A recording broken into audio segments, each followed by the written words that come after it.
അസ്സലാമു അലൈക്കും വറഹ്മത്തുള്ളാഹി തആല വബറകാതുഹു. ബലിപെരുന്നാൾ ആയതുകൊണ്ട് തന്നെ അറബി ഷെഫി ഉസ്താദിനും ലീവ് കൊടുത്തിരുന്നു.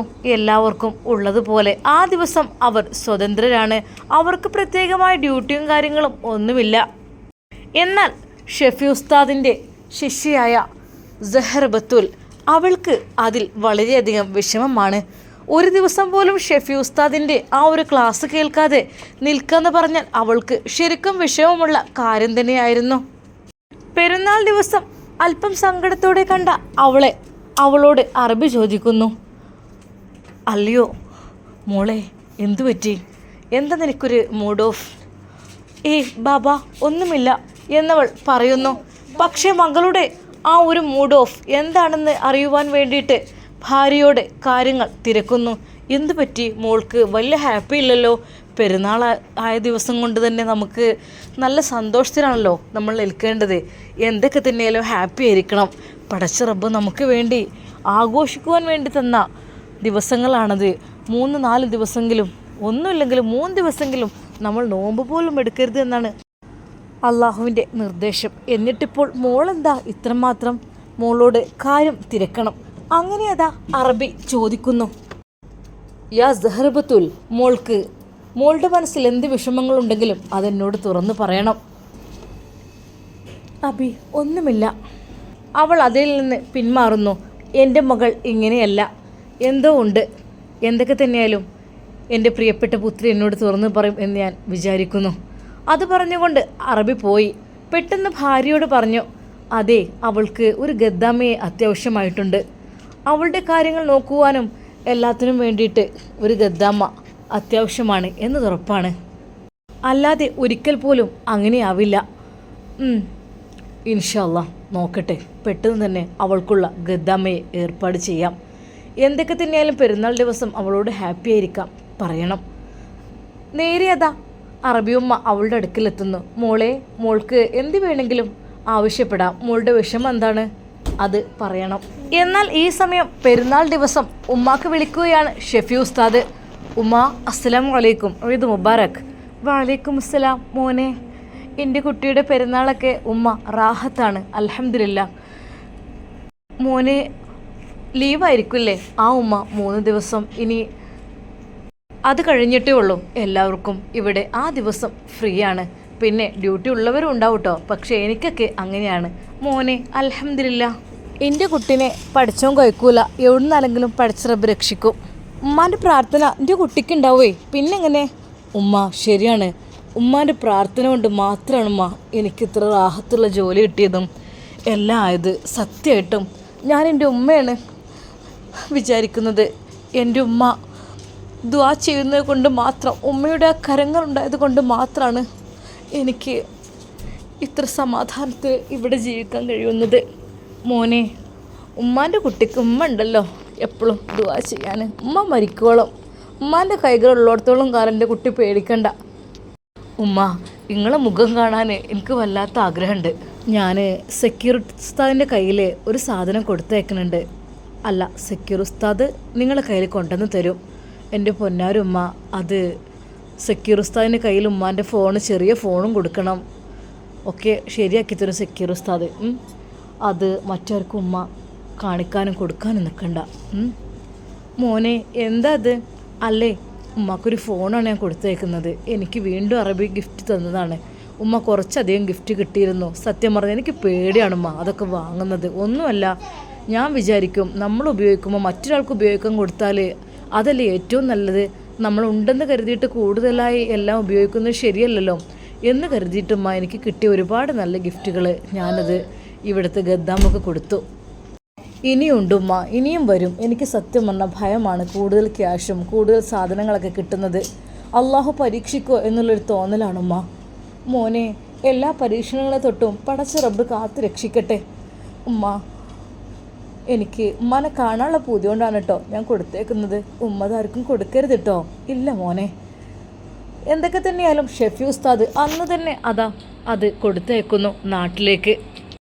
അതിൽ നല്ല വിലപിടിപ്പുള്ള മനോഹരമായ മുസല്ലയും തസ്ബീഹ് മാലയും അതുപോലെ കുറച്ച് സാധനങ്ങളും ഹൂത് അത്തർ അങ്ങനെ ഐറ്റംസൊക്കെ ആയിരുന്നു കൊടുത്തയച്ചിരുന്നത് എൻ്റെ ഉമ്മാക്ക് എന്നാണ് അതിൽ പ്രത്യേകമായിട്ട് അവൻ മനസ്സിൽ നിയത്ത് ചെയ്തത്. പഠിച്ചോനെ, എൻ്റെ ഉമ്മ ഇത് ഉപയോഗിക്കണം. അള്ളാഹുവേ, ഈ ഒരു ലോകത്ത് 3 സ്ഥലങ്ങളിലേക്ക് നോക്കിയാൽ ഏറ്റവും പ്രതിഫലമുള്ളതാണല്ലോ അതിൽ എൻ്റെ ഉമ്മ. പ്രിയപ്പെട്ട ഉമ്മയുടെ മുഖത്തേക്ക് എനിക്ക് നോക്കുമ്പോൾ എനിക്ക് പ്രതിഫലം ഇങ്ങനെ കിട്ടിക്കൊണ്ട് നിൽക്കണമെങ്കിൽ അള്ളാഹ് അതിനു വേണ്ടിയിട്ടാണ് വീഡിയോ കോളിലൂടെയെങ്കിലും എൻ്റെ ഉമ്മയെ എനിക്ക് കാണണമെന്ന് ഞാൻ ആഗ്രഹിക്കുന്നത്. ഷെഫി ഉസ്താദ് സമാധാനത്തോടെ അന്ന് കിടന്നുറങ്ങുകയാണ്. എത്രയായിട്ടും ഉറക്കം വരുന്നേയില്ല. പെരുന്നാളാണ്, ശരിയാണ്. പക്ഷേ ഇവിടെ നിന്ന് എങ്ങോട്ടെങ്കിലൊക്കെ പോകണമെന്ന് കരുതും. അല്ലെങ്കിലും ഫ്രണ്ട്സുകളാരും ഗൾഫിലില്ലല്ലോ. എന്നോട് അർബാവ് പറഞ്ഞിരുന്നു, യാ ഷെഫീഖ്, നിനക്കിന്ന് പുറത്തേക്ക് പോകാം, എങ്ങോട്ട് വേണമെങ്കിലും പോകാം, കുഴപ്പമില്ല. നിൻ്റെ ഫ്രണ്ട്സിൻ്റെ കൂടെ പോകാം, അതല്ലെങ്കിൽ നിനക്ക് എന്ത് എൻജോയ്മെൻറ്റ് കാര്യങ്ങൾ ഒക്കെ എന്ത് വേണമെങ്കിലും പോകാം, നോ പ്രോബ്ലം. അതിനുവേണ്ടി നിങ്ങൾക്ക് എത്ര ക്യാഷ് ചിലവായാലും നോ പ്രോബ്ലം, അതൊന്നും കുഴപ്പമില്ല. എന്ത് വേണമെങ്കിലും എന്നോട് പറയാം, എല്ലാം നിങ്ങളുടെ ഇഷ്ടം പോലെയാണ് എന്ന്. അറബിയുടെ ആ ഒരു സ്നേഹത്തോടെയുള്ള പെരുമാറ്റം. പക്ഷെ ഷെഫി ഉസ്താദിന് അവിടെ വിട്ട് പോകുവാൻ തോന്നുന്നുണ്ടായിരുന്നില്ല. അല്ലെങ്കിലും കൂട്ടുകാരൊന്നില്ലാതെ ഞാൻ എങ്ങോട്ട് പോകാനാ? അല്ലെങ്കിൽ ഇവിടുത്തുകാരെനിക്ക് അത്ര പരിചയമില്ല. വന്ന് നേരെ കയറിയത് ഈ ഒരു അറബി വീട്ടിലേക്കാണ്. അതൊക്കെ പിന്നീട് അങ്ങോട്ട് പുറത്തേക്ക് വല്ലാതെ പോയിട്ടൊന്നുമില്ല. പിന്നെ അന്ന് എന്നെ കൊണ്ടുവന്നാക്കിയ അദ്ദേഹത്തെ പിന്നെ കണ്ടിട്ടുമില്ല. എന്തൊക്കെ തന്നെ അൽഹംദുലില്ലാ, കുഴപ്പമൊന്നുമില്ല. ഇവിടെ നിന്ന് എവിടേക്ക് പോകാൻ? അന്ന് അറബി അതാ വിളിക്കുന്നു, യാ ഷെഫീഖ്, യാ ഷെഫീഖ്. ഷെഫീഖ് ഉസ്താദ് വാതിൽ തുറന്നു. ആ അർബ. ഷെഫീഖ്, എങ്ങോട്ടും പോയില്ല അല്ലേ? ഇല്ല, എനിക്ക് എങ്ങോട്ട് പോകാൻ? എനിക്കിവിടെ ആരെയും അത്ര പരിചയമില്ല. ആഹാ, എങ്കിൽ നമുക്ക് പോകാം എങ്ങോട്ടെങ്കിലും. അങ്ങനെ അതാ പെട്ടെന്ന് തന്നെ ഷെഫി ഉസ്താദ് മാറ്റിയൊരുങ്ങുന്നു. നല്ല ഭംഗിയുള്ള പെരുന്നാളിലെ വലിയ കന്തൂറയും അറബിക് സ്റ്റൈലിലുള്ള ഒരു ഷാളും കൊടുത്തിരുന്നു. അത് ശരിക്കും ഷെഫി ഉസ്താദ് ധരിക്കുമ്പോൾ എന്തെന്നറിയില്ല, ശരിക്കും നല്ലൊരു അറബിയെ പോലെ തന്നെ തോന്നിയിരുന്നു. അത് കണ്ടിട്ട് അറബി ശരിക്കും മാഷാ അല്ലാ മബ്രൂഖ് എന്ന് പറഞ്ഞ് ഷെഫി ഉസ്താദിനെ അനുഗ്രഹിക്കുകയും ചെയ്തു. അങ്ങനെ അതാ എങ്ങോട്ടെങ്കിലും എന്ന് പോകാം, മകൾക്കും ആഗ്രഹമുണ്ട് എന്ന് പറയുന്നു. സത്യം പറഞ്ഞാൽ ഷെഫി ഉസ്താദിൻ്റെ കൂടെയുള്ള യാത്രയില്ല, ക്ലാസ്സില്ല. അതുകൊണ്ട് തന്നെയാണ് മകൾക്ക് അത്രയധികം വിഷമം. അങ്ങനെ അതാ ആ ഒരു മോളും അറബിയമ്മയും അദ്ദേഹവും കൂടെ പോകുന്നു. ഷെഫീഖ്, മകളുടെ ഇഷ്ടപ്രകാരം നമുക്കൊന്ന് പുറത്തേക്ക് പോകണം, എവിടെയെങ്കിലൊക്കെ ഒന്ന് കാണാൻ, പെരുന്നാളല്ലേ. ഷെഫി ഉസ്താദ് പുഞ്ചിരിച്ചുകൊണ്ട് സമ്മതം മൂളി. അങ്ങനെ അതാ സഹ്റ ബത്തൂലും ഉമ്മയും എല്ലാവരും വന്നിരിക്കുന്നു. യാ ഷെഫീഖ്, ഒരു ഗദ്ദാമ നമുക്ക് അത്യാവശ്യമായിട്ടുണ്ട്. ഗദ്ദാമയുടെ കാര്യം അത് പെട്ടെന്ന് ഒന്ന് ശരിയാക്കണം. ഷെഫീഖിന് ആരും പരിചയമുള്ളവരൊന്നും ഇല്ലല്ലോ അല്ലേ നാട്ടിലും ഒന്നും? എനിക്ക് പരിചയമുള്ള ഷെഫി ഉസ്താദ് ഓരോന്ന് ആലോചിച്ചു. വീട്ടിലേക്കൊരു ഗദ്ദാമ വേണം. അതിനിപ്പോൾ ഷെഫി ഉസ്താദിൻ്റെ പരിചയത്തിലുള്ളവർ ഉണ്ടോ എന്നാണ് ചോദിക്കുന്നത്. ഷെഫി ഉസ്താദ് കുറേയൊക്കെ ആലോചിച്ച് നോക്കി. പഠിച്ചവനെ, ഇവിടെ എത്തിക്കിട്ടിയാൽ ഇവർക്ക് കുക്കിങ്ങിന് ഒരു സ്ത്രീയുണ്ട്, അവിടെ ഒരു ഇന്തോനേഷ്യൻ സ്ത്രീ. അവർക്കായിട്ട് പ്രത്യേകമായിട്ട് ഒരു കിച്ചണും കാര്യങ്ങളും എല്ലാം ഉണ്ട്. വിശാലമായൊരു കിച്ചണ്, അതിൽ തന്നെ ഒരു ഭാഗത്ത് അവർക്ക് കിടക്കാനൊരു ബെഡ്റൂമുണ്ട്. അതുപോലെ കിച്ചൺ വളരെയധികം വിശാലവുമാണ്, എല്ലാ സൗകര്യങ്ങളും കൂടിയതുമാണ്. അവർക്ക് യാതൊരു രീതിയിലുള്ള ബുദ്ധിമുട്ടുമില്ല ആ ഒരു ഇന്തോനേഷ്യക്കാരിക്ക്. പക്ഷെ ഷെഫി ഉസ്താദ് 1-2 പ്രാവശ്യം അവരെ കണ്ടിട്ടുണ്ട് എന്നല്ലാതെ കൂടുതലായിട്ട് ഷെഫി ഉസ്താദുമായിട്ട് സംസാരവും കാര്യങ്ങളും ഒന്നുമില്ല. ഷെഫി ഉസ്താദ് എന്ന് വെച്ചാൽ അദ്ദേഹം ഈ ഖുർആൻ പാരായണം പഠിപ്പിക്കൽ, അതുപോലെ മോളെ കൊണ്ടാക്കൽ, ആ ഒരു ഡ്യൂട്ടി മാത്രമേ ഉള്ളൂ. ഇപ്പോൾ പഴയ പോലെ കാറ് കഴുകുവാൻ പോലും പറയാറില്ല. വേണ്ട, പരിശുദ്ധമായ ഖുർആൻ പഠിപ്പിക്കുന്നവനല്ലേ, അപ്പോൾ അതുകൊണ്ട് അതിൻ്റേതായ ബഹുമതി നൽകണം എന്നാണ് അദ്ദേഹം പറയുന്നത്.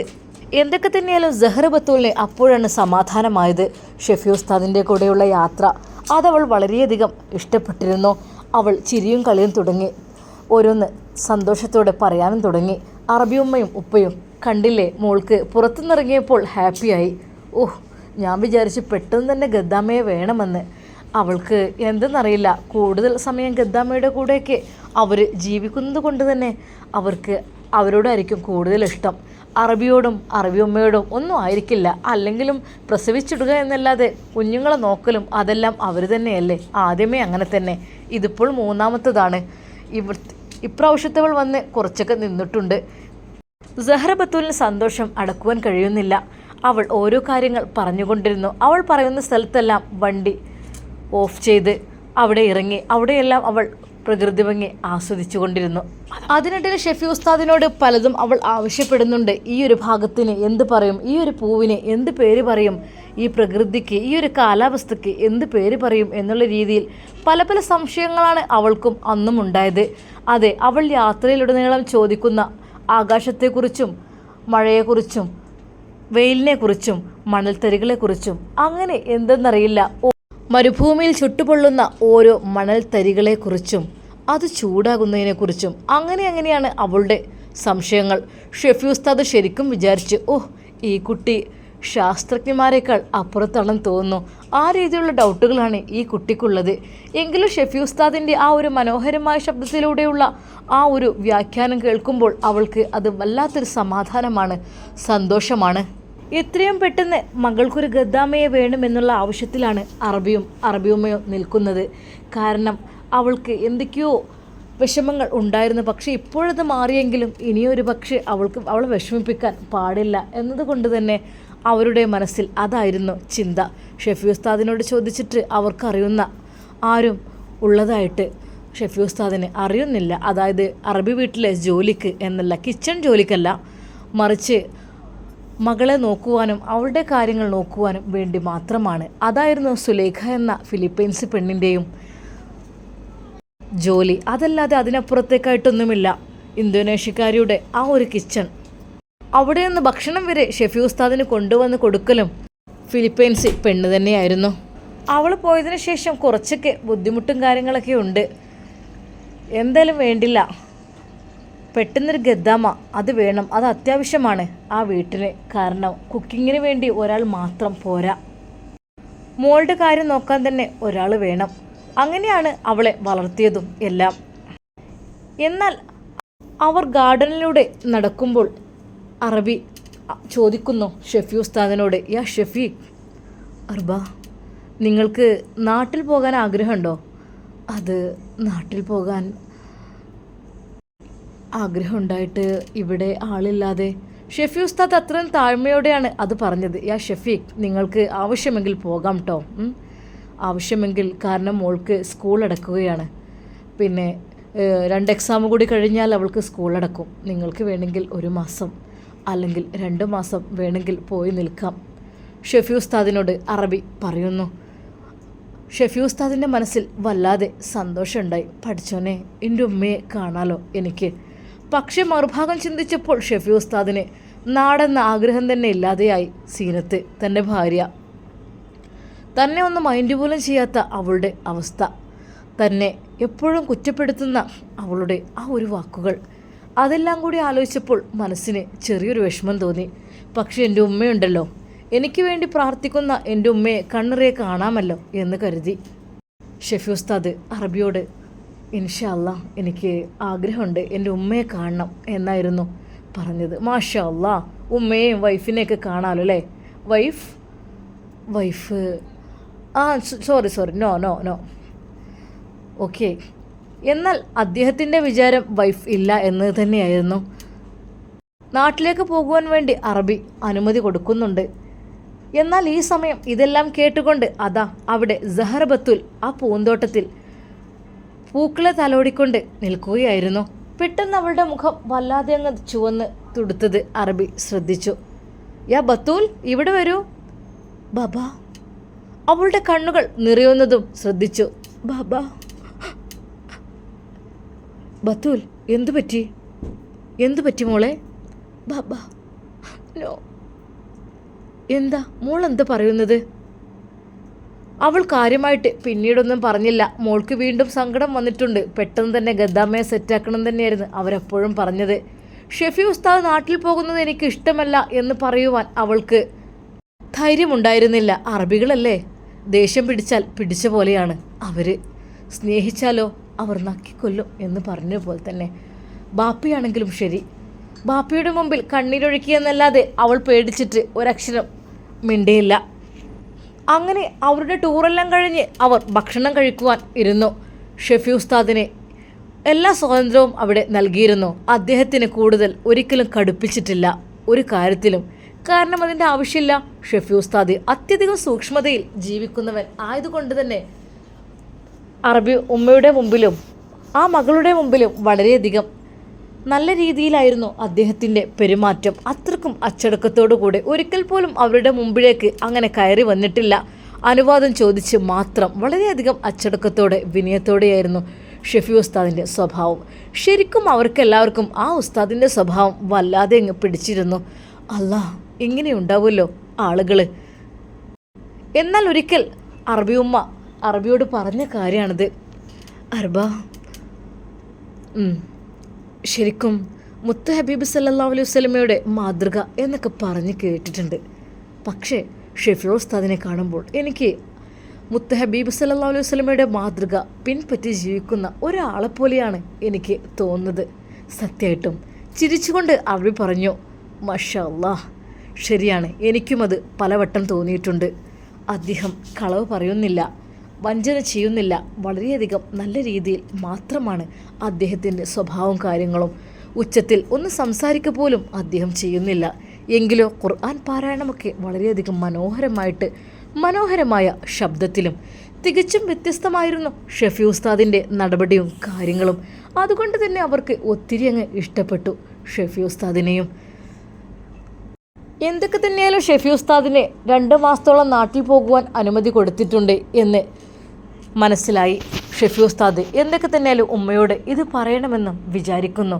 എന്നാൽ ആദ്യം സീനത്തിനെ വിളിച്ച് കാര്യം പറയാം. തിരിച്ച് വീട്ടിലെത്തി ഫോൺ എടുത്തു. ഉമ്മ ഉറങ്ങിയിട്ടുണ്ടാവും. സീനത്താണെങ്കിൽ രാത്രി ഒരുപാട് ടൈം കഴിഞ്ഞ് അവളുടെ പഠനം കാര്യങ്ങളെ കഴിഞ്ഞിട്ടേ അവൾ ഉറങ്ങുള്ളൂ എന്ന് കരുതി ഷെഫി ഉസ്താദ് അതാ ഒന്ന് അവൾക്ക് വിളിക്കുന്നു. സന്തോഷത്തോടെ തൻ്റെ ഭാര്യയോട് പറയണം, യാ ഹബീബി, ഞാൻ വരുന്നുണ്ട് എൻ്റെ പ്രിയപ്പെട്ട മുത്തിനെ കാണാൻ. വളരെ സന്തോഷത്തോടു കൂടിയാണ് ഷെഫി ഉസ്താദ് ഫോൺ എടുത്തത്. വീഡിയോ കോൾ ചെയ്യാം. അങ്ങനെ അതാ ഷെഫി ഉസ്താദ് ബോട്ടിമെടുത്ത് വീഡിയോ കോൾ ചെയ്യുന്നു. അവൾ വിചാരിച്ച പോലെ ഓൺലൈനിൽ തന്നെ ഉണ്ടായിരുന്നു. ഇനിയിപ്പോൾ പഠനത്തിൻ്റെ ഇടയിൽ വിളിച്ചാൽ എന്തെങ്കിലും പറയോ? ആ ഒരു ചെറിയൊരു ടെൻഷൻ ഉണ്ടായിരുന്നു. എന്തായാലും വേണ്ടില്ല, രണ്ടും കൽപ്പിച്ച് വിളിക്കാം. അവൾ കോൾ ചെയ്യുന്നു. പക്ഷെ കോൾ എടുക്കുന്നില്ല. ഓൺലൈനിലൊക്കെ ഉണ്ടായിരുന്നല്ലോ, പിന്നെ ഇപ്പോൾ എന്ത് പറ്റി? വീണ്ടും കോൾ ചെയ്തു. ഹലോ, സീനത്തെ, അസ്സലാമു അലൈക്കും, ഈദ് മുബാരക്. വലൈക്കും അസ്സലാം. എന്താ ഈ സമയത്ത്? ഞാൻ അറബികളൊക്കെ കൊണ്ടേ ഒരു ടൂറൊക്കെ കഴിഞ്ഞ് വരികയാണ്. നിങ്ങൾക്ക് തിരക്കേടില്ലല്ലേ? അവിടെ അറബിച്ചിനേറ്റും ഒക്കെ നല്ല കമ്പനി ആക്കാറില്ലല്ലേ? അങ്ങനെയൊന്നുമില്ല. എനിക്ക് അറബിയുടെ മകള് ഉമ്മ അവരൊക്കെ ഉണ്ടായിരുന്നു. പക്ഷേ അവരൊക്കെ വളരെയധികം ശ്രദ്ധയോടെ ജീവിക്കുന്നവരാണ്. നമ്മൾ വിചാരിച്ച പോലെ ഒന്നുമല്ല. എന്തൊക്കെ തന്നെയാലും വേണ്ടിയില്ല, ക്യാഷ് കഴിഞ്ഞു തുടങ്ങിട്ടോ, കഴിഞ്ഞു. പിന്നെ ഉമ്മാനായിട്ട് ഇടയ്ക്കിടയ്ക്ക് ഹോസ്പിറ്റലും കാര്യങ്ങളൊക്കെ ആകുമ്പോഴേ ഉമ്മാക്കിന് ഇപ്പോൾ സുഖം എന്താ? അല്ല, ഉമ്മാക്ക് ഡോക്ടറെ ഇടയ്ക്കിടയ്ക്ക് ഒന്ന് കാണിക്കണം, ചെക്കപ്പും കാര്യങ്ങളൊക്കെ ചെയ്യണ്ടേ? അതിപ്പോൾ ഇടയ്ക്കിടയ്ക്ക് ഉണ്ടാവും. അതുകൊണ്ട് അതിന് ഉമ്മാക്ക് ഒന്നും പറഞ്ഞു കേട്ടില്ലല്ലോ. അത് ഉമ്മ പറയൊന്നുമില്ല, നിങ്ങൾ ഒളിപ്പിച്ച് വെക്കണം, കുറച്ച് ക്യാഷ് ആയിക്കൊണ്ടിട്ടോ. ഷക്കീർ ഉസ്താദിൻ്റെ കയ്യിൽ ഫോണും കുറച്ച് സാധനങ്ങളും കൊടുത്തയച്ചത് ഷെഫി ഉസ്താദ് പറഞ്ഞില്ല. കാരണം അത് പറഞ്ഞാൽ അവൾക്കൊരു സുഖവും സമാധാനം ഉണ്ടാവില്ല എന്നറിഞ്ഞത് കൊണ്ട് തന്നെ ഭാര്യയുടെ ഭാഗവും നന്നാക്കണം, ഉമ്മയുടെ ഭാഗവും നന്നാക്കണം എന്നുള്ളത് കൊണ്ട് തന്നെ നല്ല രീതിയിൽ തന്നെ സംസാരിച്ചു. പിന്നെ എൻ്റെ പെണ്ണേ, എന്താ? അവൾ താല്പര്യമില്ലാത്തത് കൂടെ ഒരു മറുപടി. അത് എനിക്ക് നിന്നെ കാണാൻ കൊതിയാവുണ്ട് കേട്ടോ. കൊതിയോ? എന്താ മനുഷ്യൻ നിങ്ങളീ പറയണത്? പോയിട്ട് ഇതിനകത്ത് ആയോ? അതല്ല, എനിക്ക് ലീവ് കിട്ടിയിട്ടുണ്ട്. ലീവോ? പടച്ചോനെ, ഇതിപ്പോൾ എന്താ കഥ? നിങ്ങളെന്നാ പോയത്? അതല്ല, ഇവിടുത്തെ സ്കൂൾ അടിച്ചാൽ എനിക്ക് നാട്ടിലേക്ക് പോരാം. അതിനുള്ള അതൊന്നും പറഞ്ഞിട്ട് കാര്യമില്ല. നിങ്ങളവിടെ അങ്ങനെ പിടിച്ചു നിൽക്കി. എന്താ ഇപ്പം ഇത് കഥ? അവിടെ വന്നപ്പോൾ തന്നെ ഇങ്ങോട്ട് തിരിച്ചു പോരേ? ഒരു 2 കൊല്ലങ്ങൾ നിന്നാൽ എന്തെങ്കിലുമൊക്കെ ആവുള്ളൂ. അല്ല, ഇവിടെ എനിക്ക് ജോലി ഇല്ലല്ലോ. ഇപ്പോൾ ജോലി ഇല്ലാത്തപ്പോൾ വെറുതെ എന്താ ഇവിടെ നിന്നിട്ട്? എനിക്കെൻ്റെ ഉമ്മയെ എൻ്റെ പെണ്ണിനെ കണ്ടൂടെ? അതൊന്നും പറഞ്ഞിട്ട് കാര്യമില്ല. നിങ്ങളെ ആ സമയം വേറെന്തെങ്കിലും ജോലിക്ക് നോക്കി. അല്ലാതെ ജോലി വിചാരിച്ചു കണ്ട് അങ്ങനെ ആയിപ്പോൾ പോരല്ല. വേറെന്തേ നോക്കിക്കോളി, അതന്നെ വേണമെന്നില്ലല്ലോ. ജോലി ഇഷ്ടംപോലെ കിട്ടും. ക്ലീനിങ്, കുക്കിങ്, വണ്ടി കഴുകൽ ഒക്കെ ഉണ്ടാവുമല്ലോ. ഒന്നുമില്ലെങ്കിൽ രാവിലെ അവിടെ ക്ലീനിങ്ങിൻ്റെ പരിപാടിക്ക് പോയിക്കൂടെ നിങ്ങൾക്ക്? അവിടെയൊക്കെ ഇങ്ങനെ നുള്ളിപ്പെറുക്കി നടക്കുകയാണല്ലോ ഓരോരുത്തർ ഓരോ യൂണിഫോമൊക്കെ ഇട്ട്, അങ്ങനെയൊക്കെ പറഞ്ഞു കേട്ടിരുന്നല്ലോ. അങ്ങനെയൊക്കെ ഒന്ന് നിങ്ങൾക്ക് എടുത്തൂടെ? രാവിലെ എടുക്കണം, പിന്നെന്താ വൈകുന്നേരം ഉണ്ടാവും, ഉച്ച കുറച്ച് എടുത്താൽ പോരെ, എന്നാലും ഇപ്പോൾ ആ മാസത്തെ ശമ്പളം വെറുതെ കളയണ്ടല്ലോ.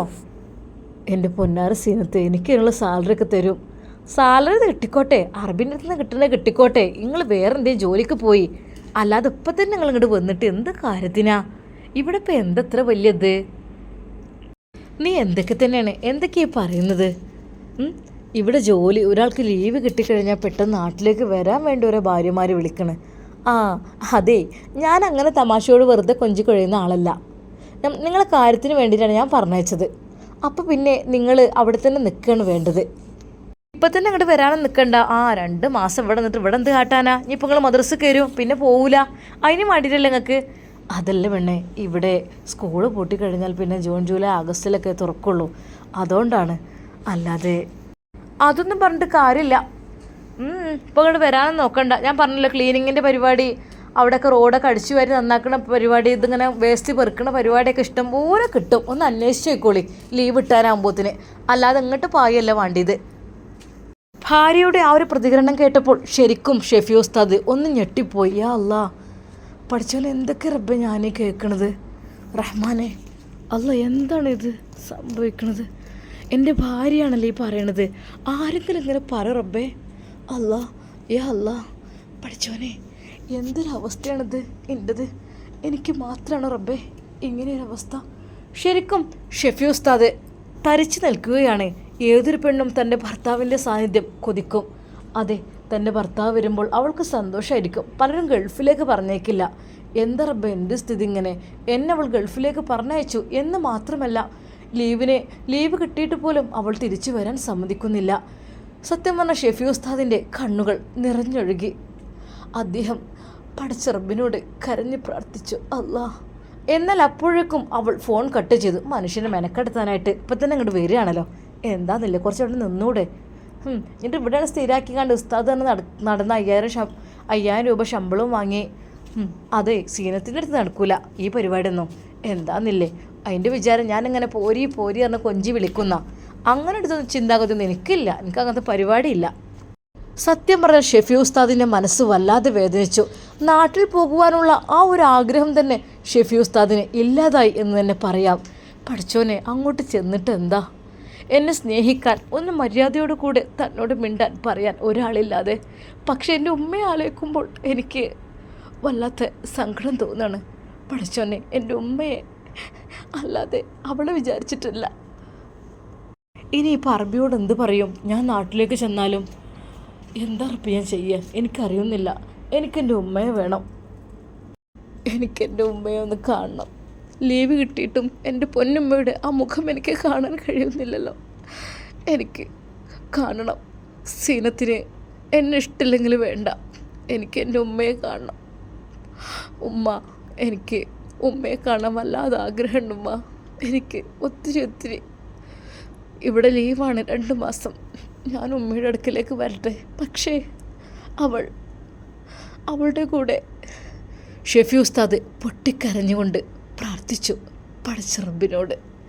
ഇൻഷാ അല്ലാഹ് നമുക്കിതിൻ്റെ ബാക്കി ഭാഗം നാളെ കാണാം. അതുവരേക്കും എല്ലാവർക്കും അസ്സലാമു അലൈക്കും വറഹ്മത്തുള്ളാഹി.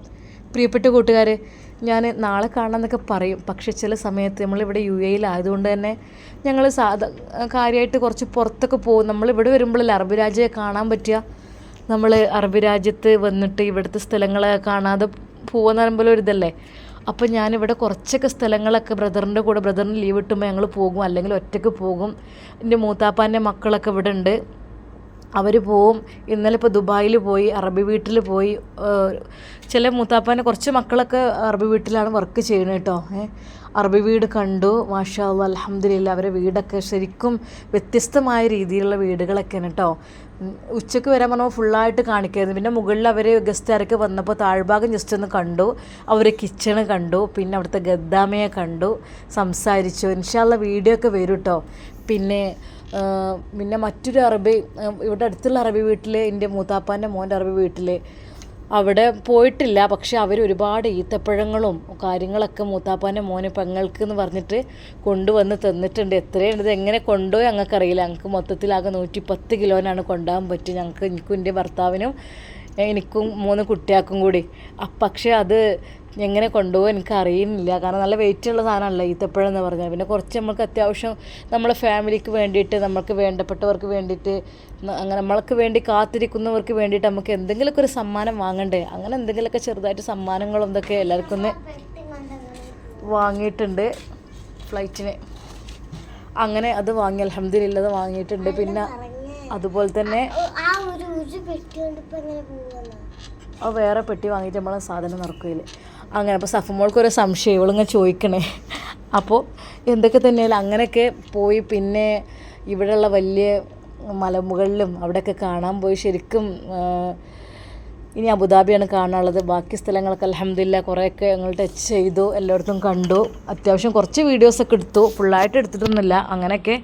അപ്പോൾ ഞാൻ ഈ നൂർ ഫാത്തിമ, നമ്മുടെ ഹിദായത്ത് സ്റ്റോറി അതൊക്കെ വിടാനൊക്കെ നല്ല ടൈം പിടിക്കുന്നുണ്ട്. നമ്മുടെ മലപ്പുറം മുത്തിൻ്റെ സ്റ്റോറി അതുകൊണ്ടൊക്കെയാണ് കേട്ടോ. അപ്പോൾ നിങ്ങളെല്ലാവരും ക്ഷമിക്കണം. എന്തൊക്കെ തന്നെയല്ലേ ഞാൻ സ്റ്റോറി ഫുള്ളാക്കും, കംപ്ലീറ്റ് ആക്കും. നിങ്ങളാരും കാണാതെ പോവരുത്. എല്ലാവരും നമ്മുടെ സ്റ്റോറി കാണുന്ന പലരും നമ്മളെ ചാനൽ സബ്സ്ക്രൈബ് ചെയ്തിട്ടില്ല കേട്ടോ. അപ്പോൾ ചെയ്യാത്തവരൊന്നും ചെയ്യണം. അതേപോലെ ലൈക്കും പിന്നെ നിങ്ങളെക്കൊണ്ട് കഴിഞ്ഞിട്ട് കമൻറ്റ് വേണം. അപ്പോൾ നമുക്കൊരു സന്തോഷം കേട്ടോ അത് കാണുമ്പോൾ.